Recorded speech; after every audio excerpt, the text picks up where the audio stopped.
What's up, everybody? All right. If you've been following me on social media, you should. I don't know if you do, but if you don't, you should. At Eric D. July is the Twitter. Eric July TX, the Facebook. Post on both of those fairly often. Stuff that you probably aren't going to see on YouTube. But I did post about this particular story here, and I wanted to discuss it. I don't want to call it ironic. Maybe it is ironic. Maybe that actually is the term, but we'll get to it here in a little bit. First and foremost, big shout out to all of you guys, all the support. You've been showing a lot of love in the live streams. How many members are we at? We're at almost 650 members. I'm going to have some new emotes for you all. If you're not a member, be sure to become one. You can get that information if you go to my homepage on my YouTube and press join. You can see the different perks and stuff that you get depending on what kind of member you are. It gives you emotes, certain badges, depending on how long you've been a member. And of course, it is a way to support me. So thank you so much for those that have been doing that. And I hope to have those new emotes out for you guys soon. Okay, so let's talk about this story that happened out of Portland. This story is interesting. A man stabbed another guy. This guy, his name is Blake David. Wait, let me get his name right. Let me get it. Blake Hemp. Yeah, so Blake David Hemp is his name. He had stabbed a man at a protest out in Portland, Oregon. Now, Portland has been, you've been keeping up, you've been paying attention. They have been protesting like forever, right? It's like 50 days into this protest, and a man was stabbed. Now, the ironic thing about this,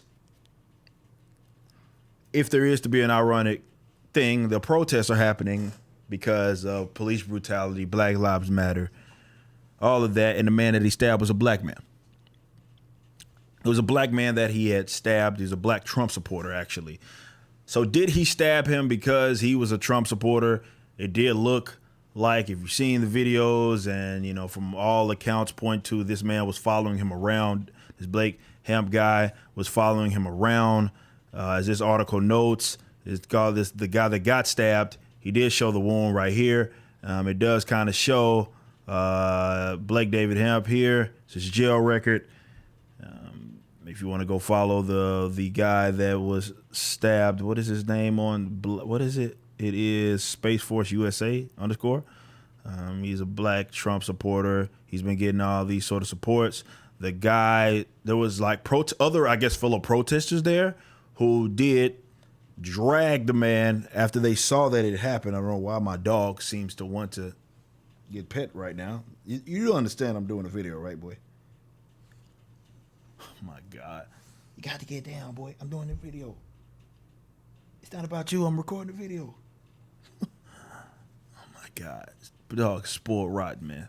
Rotten. Okay, boy, you got to get down. Okay, get down. Thank you. I have no idea where I was going, but let's try to get it back on. Let's get it back. Oh, my God. He is acting up right now. Look at him. Look at him.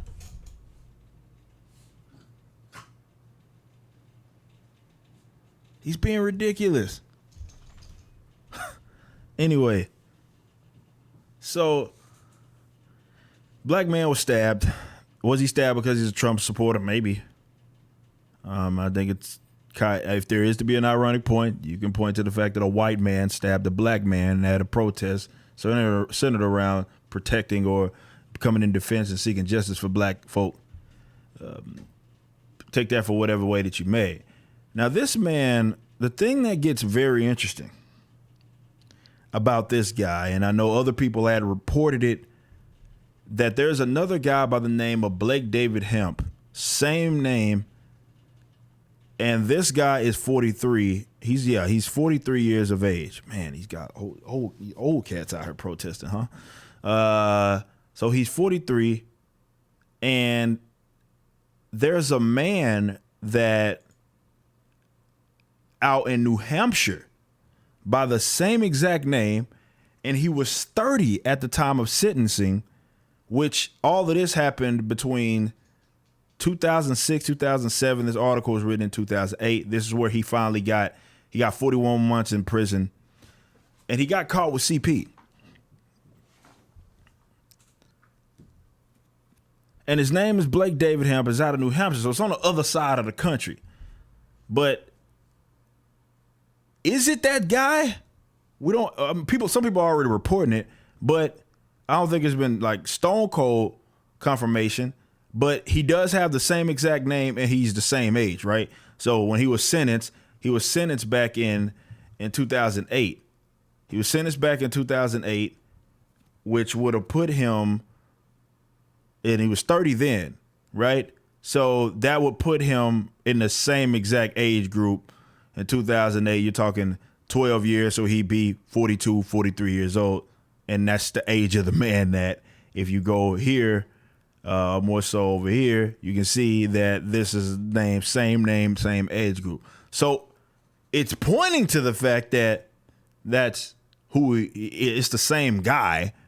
However, there's no stone cold confirmation there.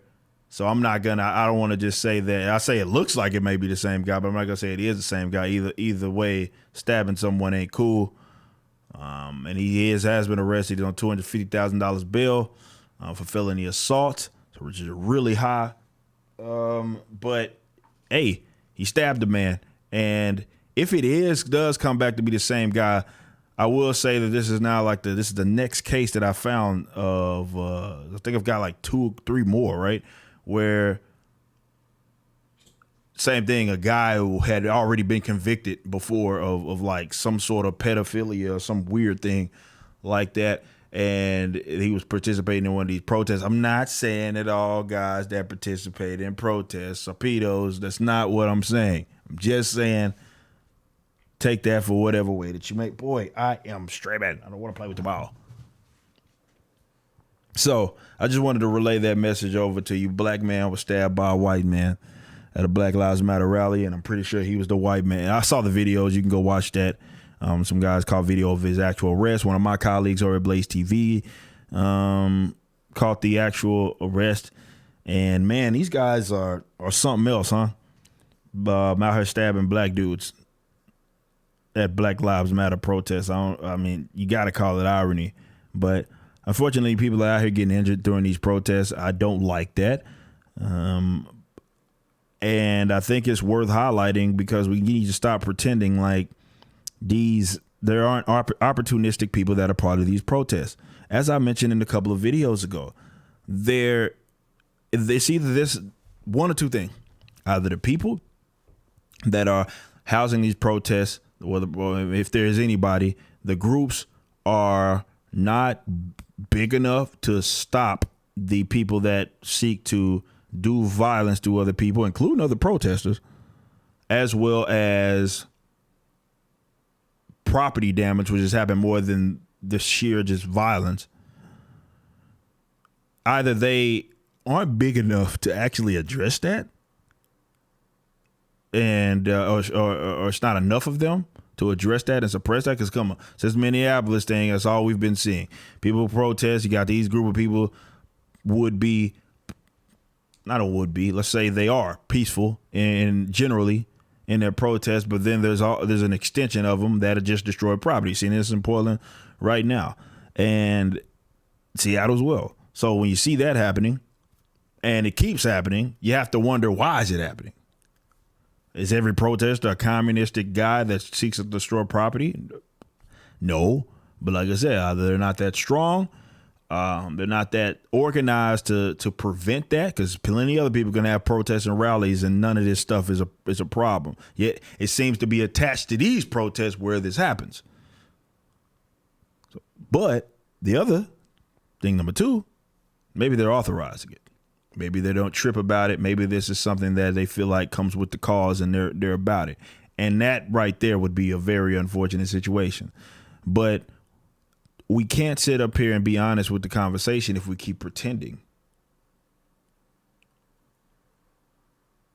that every extension or every side of these different protests are peaceful, because they're not. And they're unique to these types of protests, these supposed oh, we're doing this for black lives and the injustice and against police brutality, and somehow that comes with property damage and stuff, whatever. But we can't be honest with ourselves if we have to turn blinders on. This is what a lot of people do. They act like it doesn't exist. Oh, well, these people at the protest will say that. They position themselves, take pictures like everything's fine. And right around the corner, someone's busting in a window or something like that. It's like some people want to see what they want to see. So they conjure up narratives no matter if they're actually true, including people that are there at the protest.